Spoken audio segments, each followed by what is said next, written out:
ED पर supreme court की बड़ी कार्यवाही, नोटिस जारी। थंबनेल आपने देखा होगा। आप लोग जानना चाहते होंगे कि आखिर ऐसा क्या है, ईडी पर कौन सी कार्रवाई हुई है, किस विषय पर उसको नोटिस जारी हुआ है। वीडियो में लास्ट तक बने रहें। पूरा वीडियो बहुत इन्फॉर्मेशन आपको देगा, आज की लीगल इन्फॉर्मेशन, सुप्रीम कोर्ट का जो कुछ चल रहा है आजकल, सुप्रीम कोर्ट का आदेश है। इससे वीडियो को शुरू करने से पहले मैं आप लोगों को बता दूं कि देश के जो सीजीआई हैं, श्रीमान डीवाई चंद्रचूड़ साहब, जब से उन्होंने सीजीआई का कार्यभार संभाला है, तब से लगातार आम लोगों में, एक कॉमन मैन में, वो एक न्याय की जो उन्होंने एक कहेंगे संजीवनी पैदा की लोगों के बीच में।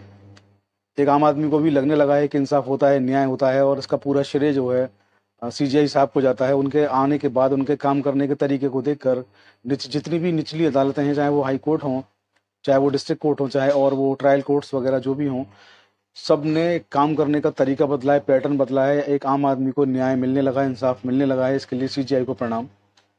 इसके अलावा आप लोग देख रहे हैं कि ईडी जो है वो किस तरीके की कार्रवाइयाँ आजकल कर रही है। कार्रवाइयाँ ईडी जो करती है वो बिल्कुल लीगल जस्ट कार्रवाइयाँ होती है, हम उस पर कोई टिप्पणी नहीं करना चाहते। लेकिन आप लोग देख रहे हैं कि ईडी पर भी कार्रवाइयाँ हो रही हैं। ईडी के अधिकारियों को रिश्वत लेते रंगे हाथों गिरफ्तार किया जाता है।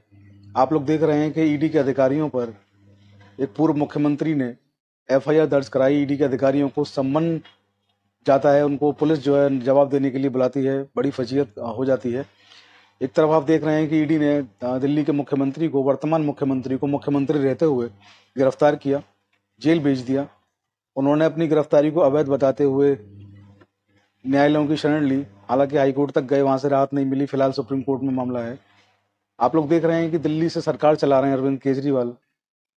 भारत के इतिहास में पहले मुख्यमंत्री बन गए हैं जो दिल्ली की तिहाड़ जेल में रह करके सरकार चला रहे हैं। हालांकि उनकी जो मंत्री हैं, उन्होंने प्रेस कॉन्फ्रेंस की आतिशी ने, और उन्होंने बताया कि दिल्ली की जो भाजपा की कमेटी है वो, और भाजपा की जो सरकार है, वो चाहती है कि दिल्ली में राष्ट्रपति शासन लगे, दिल्ली में राष्ट्रपति शासन लगाने की साजिश हो रही है। तो ये सब कुछ जब चल रहा है, इसी सब के बीच में एक बहुत बड़ा अपडेट इसी विषय को लेकर। केजरीवाल साहब जो हैं वो अपने जो उनके वकील हैं डॉक्टर अभिषेक मनु सिंघवी, उनके माध्यम से सुप्रीम कोर्ट पहुंचे हैं। सुप्रीम कोर्ट में कल उनकी सुनवाई हुई।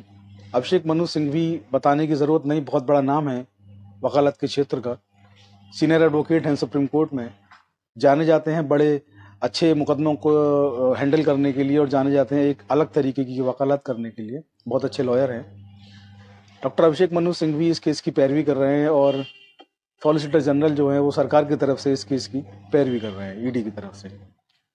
तो विषय वही है, सुप्रीम कोर्ट पहुंचे हैं अरविंद केजरीवाल। हाई कोर्ट ने जो ऑर्डर दिया था, हाई कोर्ट में जो उनकी रिट थी वो ये थी कि उनकी गिरफ्तारी जो थी उसको अवैध करार दिया अरविंद केजरीवाल ने। दिल्ली के मुख्यमंत्री हैं, उन्होंने कहा कि इस तरीके की गिरफ्तारी अवैध है, संवैधानिक पद पर रहते हुए गिरफ्तारी की, और तमाम प्रोटोकॉल्स का उन्होंने हवाला दिया। उन्होंने आरोप भी लगाया कि भाजपा चाहती है कि चुनाव तक उनको जेल में रखा जाए, चुनाव प्रचार में उनको न जाने दिया जाए। हाईकोर्ट ने उनकी दलीलों को खारिज कर दिया और ईडी की गिरफ्तारी को जस्ट और जायज ठहराया, सही ठहराया। इन सब के विरुद्ध हाईकोर्ट के आदेश के बाद सुप्रीम कोर्ट पहुंचे अरविंद केजरीवाल, और वहां अपने वकील डॉक्टर अभिषेक मनु सिंघवी के माध्यम से याचिका दाखिल की। याचिका दाखिल करने के बाद जब सुनवाई हुई कल इस मामले की, तो सुनवाई में अभिषेक मनु सिंघवी साहब ने साफ साफ कोर्ट को कहा कि पूरा का पूरा मसला ये है कि मेरे मुवक्किल जो दिल्ली के मुख्यमंत्री हैं अरविंद केजरीवाल, उनको चुनावों में जाने से रोकना, उनको चुनाव में प्रचार करने से रोकना है। क्योंकि आम आदमी पार्टी जो है एक लार्जर पार्टी बनती जा रही है, तमाम प्रदेशों में वो चुनाव लड़ते हैं, दो दो राज्यों में उनके मुख्यमंत्री हैं। तो एक तरह से उनको दबाने की कोशिश हो रही है, राजनीतिक ये षड्यंत्र है, ऐसा उनके क्लाइंट्स का भी कहना है, और वकील साहब ने भी सुप्रीम कोर्ट में यही कहा।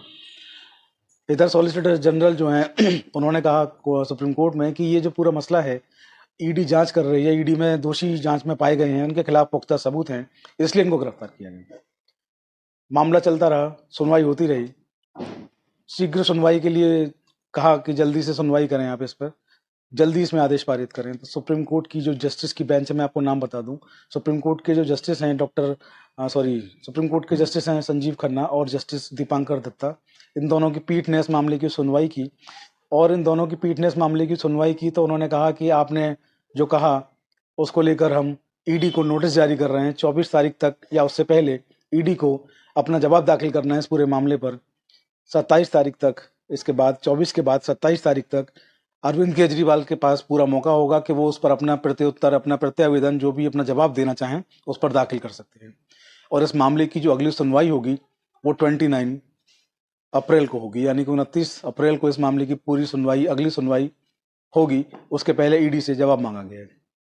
तो आप लोग देख रहे हैं किस तरीके से काम हो रहा है।